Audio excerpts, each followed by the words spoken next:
principalmente motor. Dalam ni nong chana ini nak tu. chỗ na mình cần phú na mình trông cua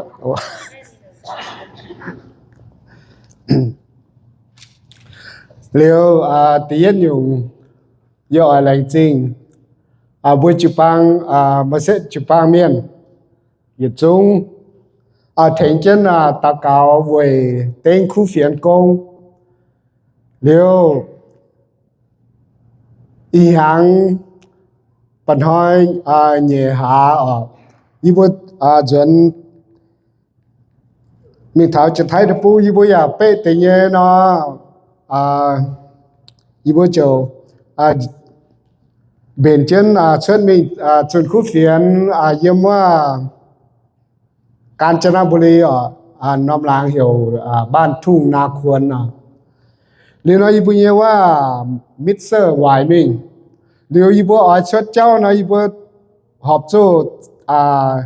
ต่อตาจ้ามางดังเหยียดปวนหอยไฟเป็นหอยกันอยู่มึงไปอีบัวจังหอยชดเจ้านะ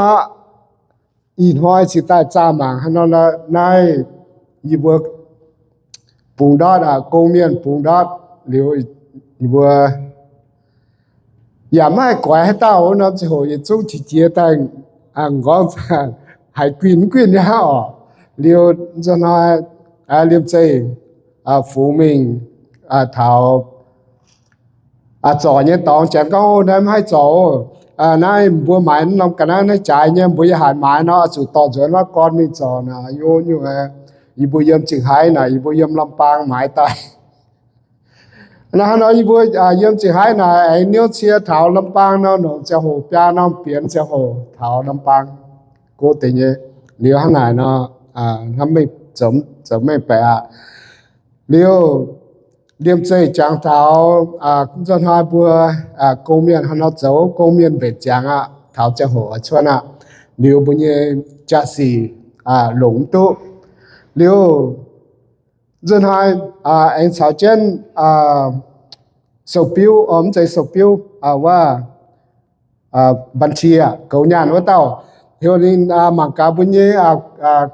คู่เฟียนยานมาบัญชีอีจันคอยมังก้องโอบุญยานเจงเกาตัวเดียวหังนะบุญมันยานจ่อนั่นจะไหนอีเหี่ยวตะกัง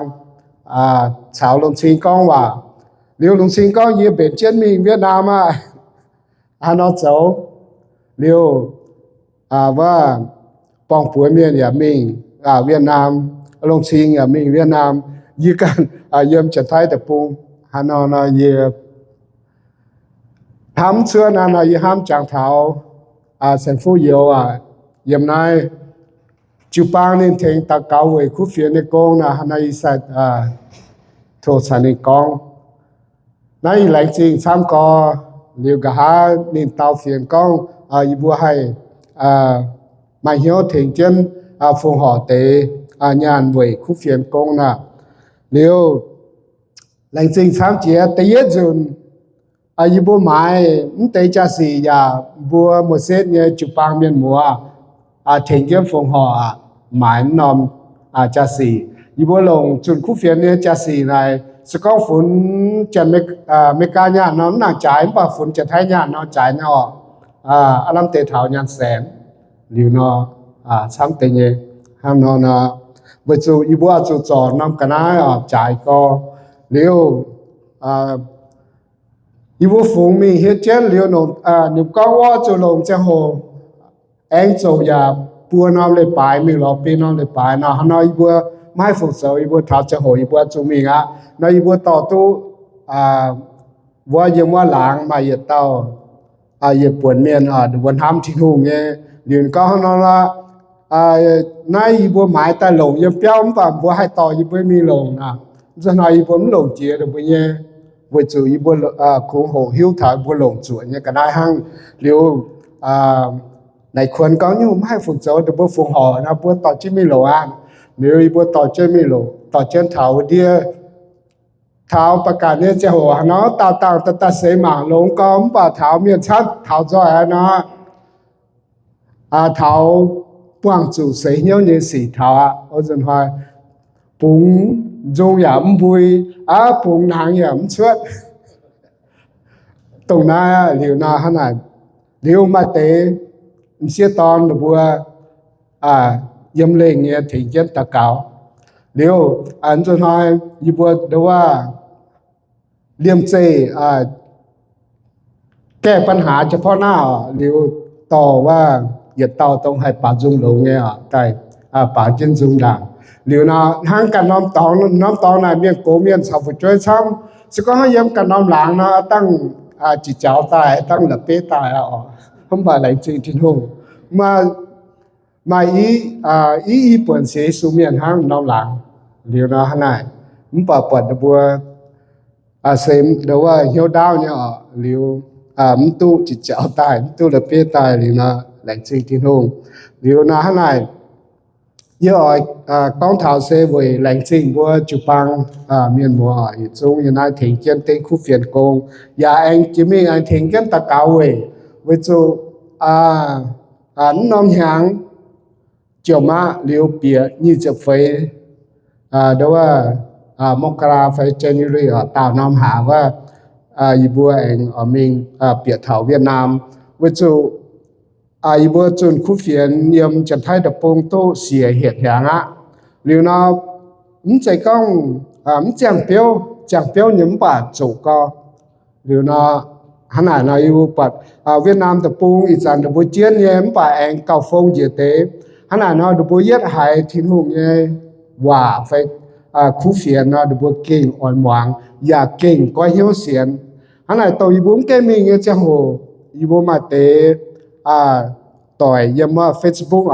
หรือบุ้มแกเสียนทิ้งหุ่งมันป่าตะปูเปียตายหรือว่าหายบุกกองถ่ายทิ้งหุ่งเงี้ยเจ้านะตะปูเปียตายอ่อนหวางเลยจันเยี่ยมหน่อยตานเยี่ยมฝนเสียนห้ำป่าไม้ชำลานเนี่ยหรือน้อยบัวเองกงเมียนเองอเปียมิง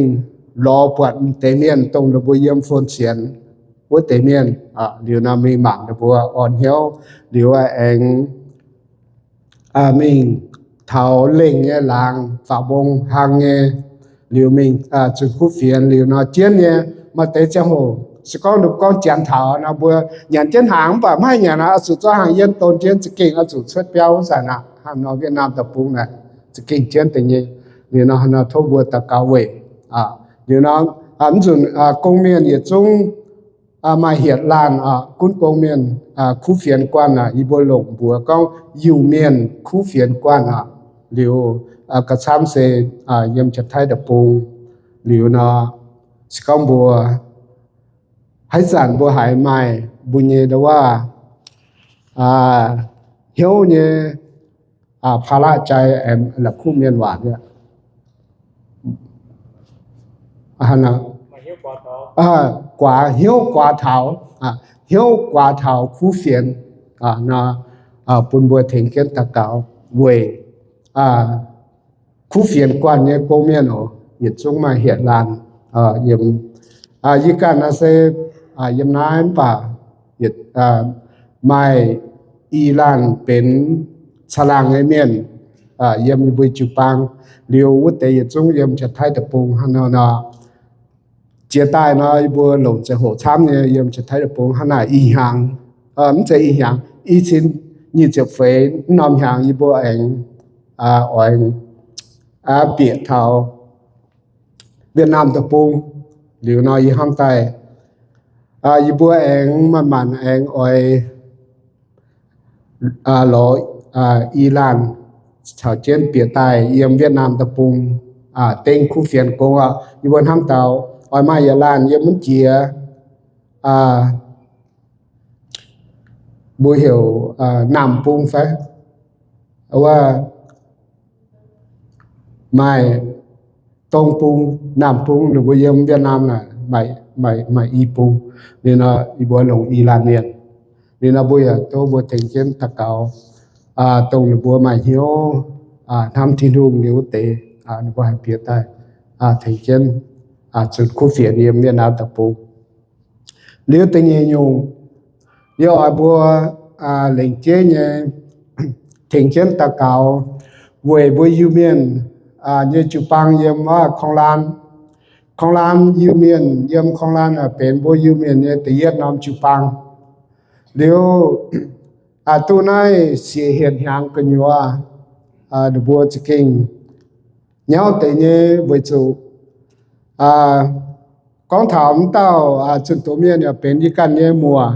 nhé yêu tiền nhé xịa phải là nhé xem phim nhé con đỗ cháu bùa nè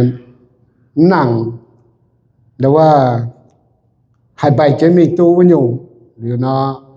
bùa ta cao về được bùa bịa y chín như chụp phơi này pha hạ như tòng được bùa anh ơi kiến nhiệt chút câu miền sang câu miền vào nó thôi bùa chẳng kiến ta cao về y can yếm nom chịu bang xuất tài y can xuất xây như này liều hồ như này không phải như hải quả hiếu xăm nhé liều nó về chủ công miền nhắm chạy con căn tàu phải căn cháu miền bên căn như mùa và về chủว่าบุญเสียฟิล์มเนี่ยคอนโดนั่งฟินหางดีนะทบถึงเจนตะเกาไว้ปุ่นให้แปลงออนเนี่ยกุ้นเป็นตีนั้นจุปังไปอีสานมาใต้จนกะหาโกหะไม่ให้ยมด่างนี่นะน่าเป็นยังอยู่แต่ยังอยู่หมายว่าจันทายเนี่ยดูว่าจุนคู่เฟียนต้องดูว่าhiểu ความหวังเนาะป่าจะเจียนความหวังน่ะดูว่าเนี่ยเสียงฟิล์มหลงเงี้ยป่าอีสานเจ้าน่ะนินกันอยู่แต่เนี่ยดูว่าตะเกาเนาะดูว่าเจ้าต่างเนาะแต่เยี่ยมทิ้นเยี่ยมเตะเนี่ยฮะเนาะหรือไกวhiểu ใช่มั้ยเรียวดูว่าอย่าตอนยานเปียใต้hàng hộp máu nóมันหาเต้าดีสุขไข่เจ้าน้อยอยู่ในแป้งแต่คุณแป้งคุณเจียหรือนะปัดเดี๋ยวบัวมาเตะหมังแก้มปัดมันไปบัวเยี่ยมกันเนี่ยนะหมังทุกปัดเนี่ยหรือนะทบบัวถึงเจ้าตะเกาเว้ยปุ่นเตเมียอีสานเดี๋ยวบัวจะเก่งจอมเหี้ยวเนี่ยมันไปเล่าเตะนะห้างใต้ห้างจันทายว่าก้องเลี่ยมนางไต่ก็ยังว่าหรือนะบุปผาเขาเรียนเท่าเดบุญเยี่ยมปัดบุเถงเดบัวตะเกาหรือนะเท่าไหร่จริงเท่าเดว่ายามนั้นเนี่ยจุปาเมียนมัวต่อเหยียดจุงถึงเช่นตะเกาถึงเช่นเต็งคู่เฟียนเนี่ยกงเลี้ยวกะฮะย่อยจุยม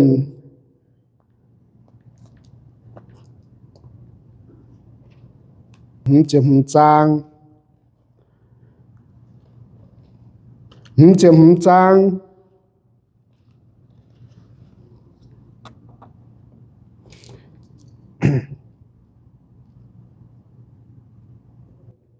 จะเยียดเยี่ยม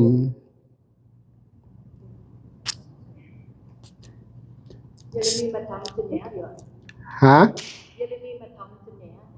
ไม่แปลก้าวมาทีตกตีไฟยึดตนท่องตาว่าเมียนว่าตะเจียบเยี่ยมเจียมไอเซียเจียมตะเจียบเยี่ยมปุยเจียบเจียเจียมนี่โอเค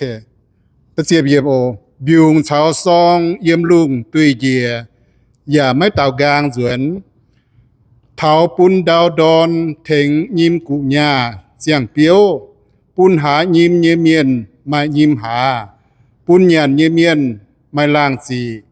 ยืนยืจุยกองเชิญเยว่าเซทั้งนาย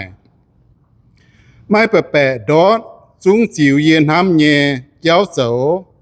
อย่าจิวเยพายมีเยจะเจ้าเสียงเจียมเยไม่บัวจุงอ๋อเย็นเยวเยวเยชวดบาบิโลนแปงออนเยจวนต้มบงฟิวบงอ๋อเยี่ยมไม่บัวเยจะเมียนชวดเขียบุยเยเป่าจุงเยี่ยมลมควางเยเดียงอย่าอ้อยบายอย่าอ้อยบายปวดจางเสียฟามปายปวดจางเสียฟามจงเดียงอ้อยเชิดตายตีกิมเบียวฟานจีเหลียวฟานจี liều điang ya chuất tài tí ghim lồm nái xe dấu vĩ siêu như mình bên nhiệt liu nhẹ chẳng hồ ya mà hay phai quảng chiếu như chẳng hồ nhiệt liều mà hai phai quả họ lành trình trên hùng hắn nói bùa hám thảo bùa căn nhẹ mèn bùa tu ha chàng phi sang chân tổ công thảo bùa tu chiết chua như phùng họ bùa nhẹ mèn bùn trên hùng liều phái liều nó anh chàng thảo bùa mẫu lan miên bìa bảng kên vô chẳng bốn tu tỏ hay nhung tài liều thảo bùa chuất bảng kên như chẳng hồ bùi ẩm hai tỏ hay nhung chuất bảng kên liều nó lồng chiến chế tô ít sản bùi yếm trên như chẳng hồ bùa mày mảnh thảo sau mày chia yếm bùi nhẹ buồn xin như chẳng hồ tông chín hùng bùn bùa dấu như buồn bùa hay dấu tu bùn bùa dấu ít sản tung chúa thảo con dằng hoi phải hàng hoi liều hàng này như cả niệm mèn trên đảng như yên lành hàng bùi miền vào nó con chìa phải Patiyan ởจะthấy con Patiyan tôn lành chào thiên hùng lành ngang hòa chào thiên hùng hắn là bùa mẫu lan miền bùa tu lành bùa căn bùa tu lành bùa căn chào hai tao phải bùa lành chào thiên hùng phải bùa lành chào bùa nhẹ hoang tỏi phải bùa tu lành chỉ phải chỉ con bùa tu lành chỉ nó bùa ở chủ dầu yếm kinh sâu này con bùa quạt biểu chào song mai yếm cái đĩa đau phá mẹ yếm cũng ngại lùng diện ha nói bên thiên hùng nghe chạy điều thiên hùng con nên ở ấy chiến này như hòa dấu chàng thiên hùng như hòa giờ liễu mai phai quảng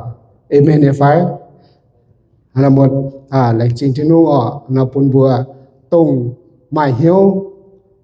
mai dạy mai thông minh như thế bùn bùa lồng ảo điều lệnh trình ạ.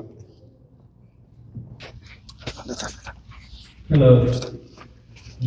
Yên miền vẫn là có bên ngoài này có đi cấp chứ thể kéo đi cấp chứ thể miền nữa nhé.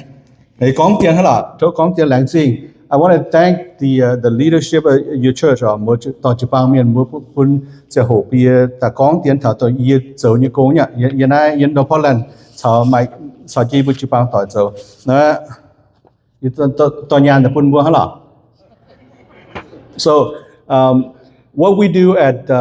in Portland is we have a small team of evangelism that we do on Saturday. Yes, Saturday là bữa mai ít là nó cấp xuống từ mình nhắn cho các mình là bữa miền thảo xuyên thị hùng cho nó nhở. Ở đây ye ta thảo yết bia cái đảng quần bữa yêu năm mà bùa năm xếp giảng trái quá. Họ yêu năm quá Giêsu tại năm sẽ hổ Giêsu yếm bờ đồ mà ý tao mà tao yếm buông left and right. So what I found out is a lot of gospel presentation is either love heavy or wrath heavy. Một biển hiểu phải? Mà buông á, nó buông ở trên tôi mà buông á, nó có trên hồn hăm mày hả nhỉ? God loves you and has a wonderful plan for your life. Right? Is that true? Is that biblical? Of course it is. Yes, it is. Thiên hồn sẽ kèn hăm hay mày,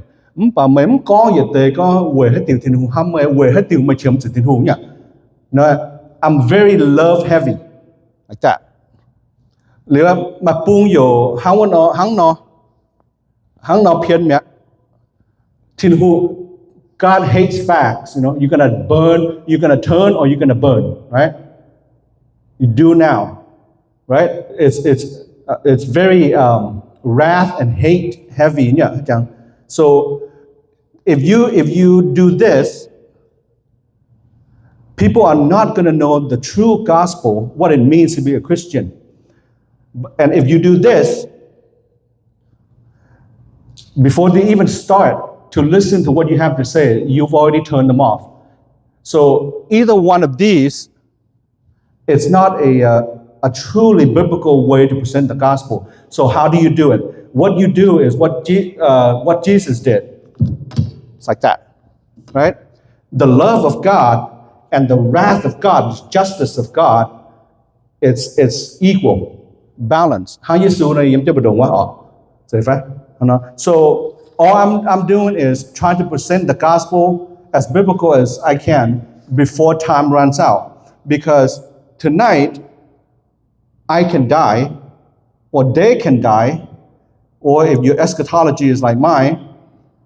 Jesus can come back tonight, right? Besides, to me, it's like the 11th commandment, right? We have 10 commandments in the Bible, but when Jesus came, the last thing that he said was, go into all the world and preach the gospel. Go into all the world and preach the gospel so that everyone will know, right? So that's the biblical and gospel. It's a balanced way to share the gospel. Is first, I want to show them that the airplane of their lives. Okay, it's a number right? We have our lives, we have our airplane, but I can't tell you that your airplane's going to be running forever. I have to open the window and show you that your airplane has a blown engine and you are on your way down. So once I do that, then Jesus Christ, your parachute, will become paramount. You will never let go of it. Because right now, when you look left and you look right at your churches, not just yours, not just mine, and most churches, where are the younger people? And this pastor, Ray Comfort, I invite you to look online to see his evangelism method. It's called Living Waters. Sa con bùa bùa miền con thiên hùn hăm hải mày. Tại miền na hiếu xiên kinh sâu na. Nhưng mà ta nhẹ ao quảng ye phải ní ye phải chơi tài phải ní ye quảng chủ khâu nạn phải ní na ye mình mèo ye tiểu mèo thiên hùn nấm thành ye lũng chủ xiên. But if I say God hates facts and you're going to turn or you're going to burn, before I even share the gospel, you already shut me off. So how do I present the gospel biblically? You know. So I invite you to come. You might track me what hagao mà chỗ nó thông muốn ta cho te để pun bui mang cao can to mà cái giá với chủ nam bút tổ để hagao nam bui hiu to go oh giờ số hạn về út chủ yếu chẳng những bằng hiu nháแต่ hải miền con nhỏ có mình chủ khu phiền nè chủ hana con chủ hana con nó bui hiu hải hana hắm và ye hải lên ta phiền sang. His website it's on here. It's livingwaters.com or online YouTube. What find YouTube mạng, but Living Waters number here. Con này hăng nó chừng khu phiền bùa miền Sam hăng nhá. So I invite you to come back here and I'll give you some gospel track. Okay. All right. Thank you. Appreciate it.